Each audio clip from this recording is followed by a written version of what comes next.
All right, so what I'm gonna do here is that I'm gonna pull out this crochet chain, and supposedly it's going to magically zip open and give me all of these live stitches. Only once in my history of doing crochet chain provisional cast on has that actually happened. So let's see how it goes. I have my knitting needle ready so I can start slipping live stitches onto it, assuming this works the way it's supposed to. All right, let's give it a shot.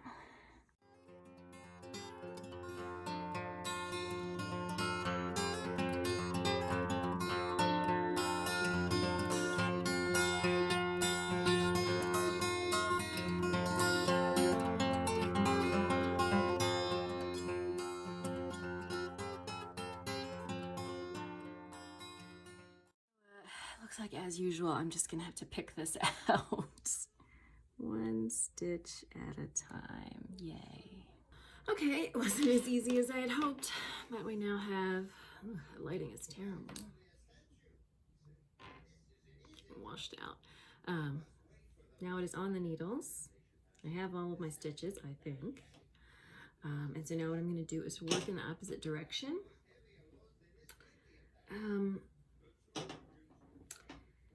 Trying to decide what I might do. I've got the, I know this is so dark. You can see almost the braid, and I'm thinking about adding a second one that goes in the opposite direction, just to make that stand out a little bit more on the back, and then to continue working the right side like the left. And that's where we're going to be going from here. Wish me luck. Hi guys. If you'll excuse my appearance today, I bought myself a new hairbrush, and it came with a scrunchie, so I thought I should try it out as soon as possible because I have not owned or used a scrunchie since 1994. Also, I've just had a really shitty couple of days, so here's what I look like. Okay, but I still wanted to record some vlog content because I want to move on to the next part of this project, so I need to show you where I am now, and that is that I have finished the back. I know this is not particularly helpful, but this is the back of our cardigan. So up here, the back of the neck, sloping down to the shoulders on either side. And maybe if I zoom in, you can see the colors kind of fading together there. So you can see, there we go, you can kind of see that a little bit. The light is not being super helpful. So red over here, fading into the purple. So that means I am ready to start on one of the fronts, which means it is time for me to do some more math. And it's time for me to figure out what on earth I want the front to look like. And I also have to figure out how I'm going to fade the rest of the colors together. So on the back, I used almost all of the red. There's really no red left for anything major. I could, use it around the collar maybe, or if I wanted to do the cuffs in red, but that is almost all used up. The purple, however, I really only used a little bit on either side. Now I did this somewhat intentionally because on this side, you can see it's bound off here for the armhole. I still have live stitches here. So what I'm going to do next is work back up on these stitches with the purple and then cast on for the opposite side of the armhole.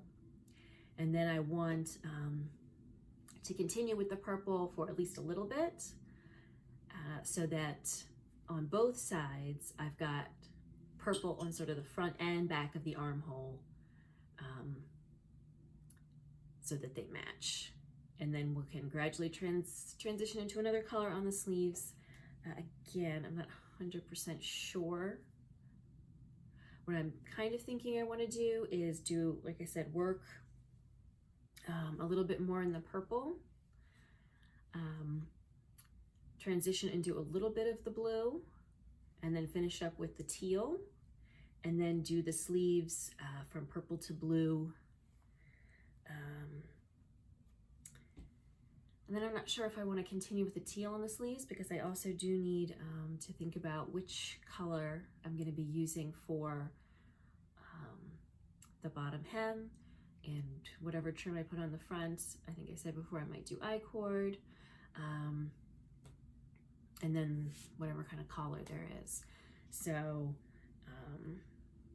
I need to sort of be putting a fair bit of thought into how much of each color I'm using where. Like I said, the red is pretty much done. So that's sort of out for any more work in the sweater. So I'm basically going to be working with 3 colors from this point forward. The bottom hem is not going to be, see, because I'm going to fade so around the back and to the front. So that's going to fade nicely, but the bottom hem is going to contrast with pretty much everything, because 1, it's knit in the opposite direction, and 2, it's only going to be knit in 1 color. So I have to sort of put some thought into that. I'd like the bottom hem to match whatever I use for the sleeve cuffs as well. So I also need to be thinking about having enough yarn for all 3 of those things in 1 color. And why don't I go ahead and grab my scale and weigh the purple and see how much I have left. I cleaned my studio yesterday to start the new year. I don't know where my scale is. All right, so this is how much purple's left. Plenty.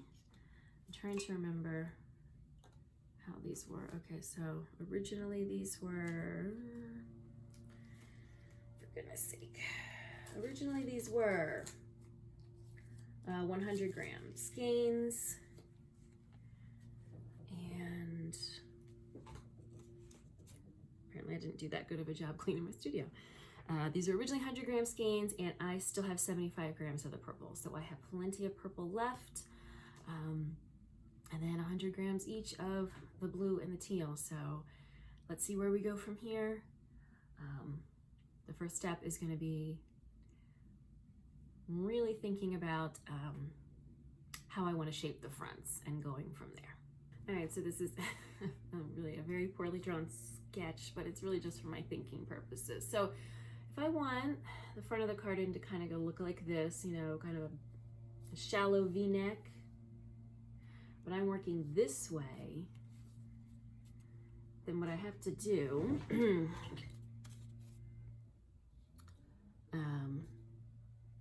is, you know, put this phone on Do Not Disturb so I can do the video. That doesn't work. So let's swipe my sister's text message out of the way. Okay. All right, so if I'm knitting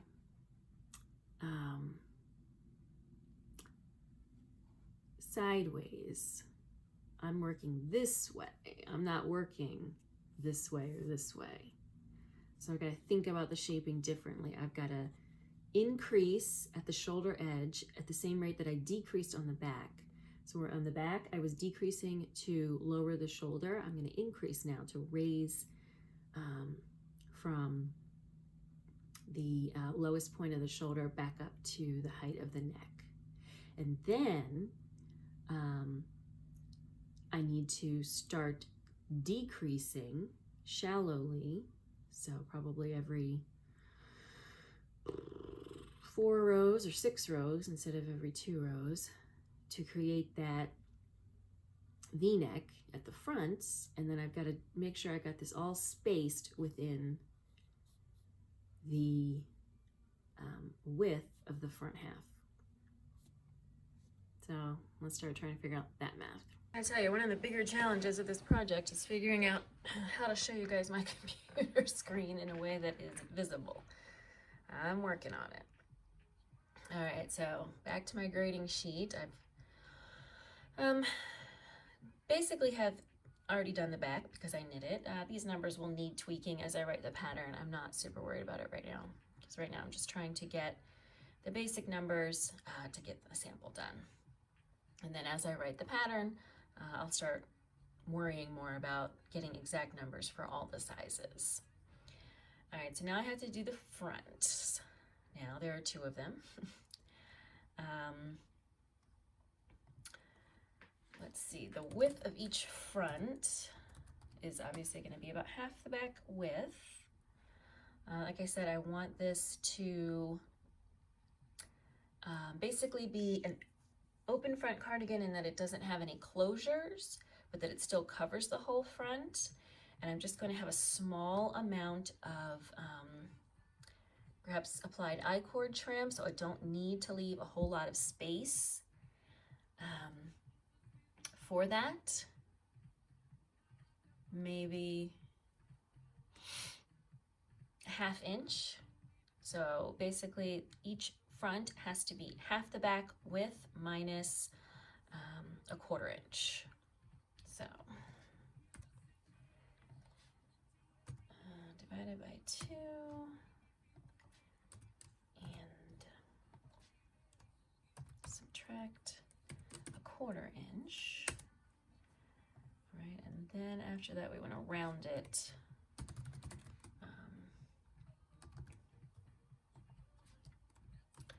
to ¼ inch. Make sure all these numbers are nice and even. So the decreases and increases for the shoulder and the neck shaping all have to be worked over this. So let's approximate rows. Will be this by our row gauge up here. Okay, so this will help me decide how many rows to work for each. Now I already know that for the initial part, the part where I have to increase to raise the shoulder back up, I already know that. So I decreased this number of rows for my sample 5, but here's the numbers, approximate numbers for every size. So I'm going to have to increase that many number of rows. I did work some plain rows at the end, so I'm going to go back and count them and add that in. But basically, at least for the first part, I just have to do the reverse of this. That's helpful. It's the next part that's a little tricky. Now, to know how much to decrease for the neck shaping, I need to decide how deep I want the neck to be, front neck depth, and then I have to decide also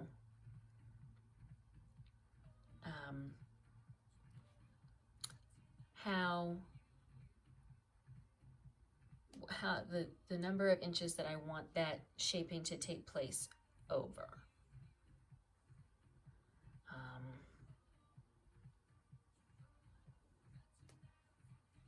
So since I want kind of I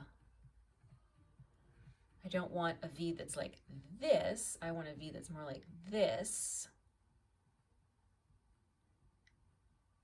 I need to spread the decreases out, so that's going to affect how many rows I work that over. So I'm just going to play with some of these numbers. So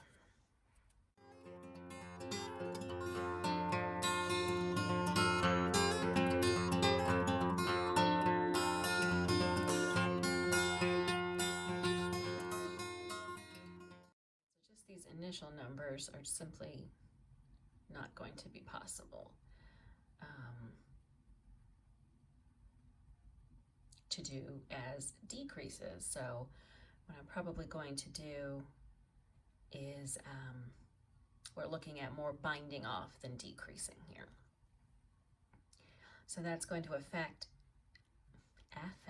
the number of rows it takes, because you can work many more, you can bind off many more stitches in a single row, and obviously then you can decrease without it looking wonky.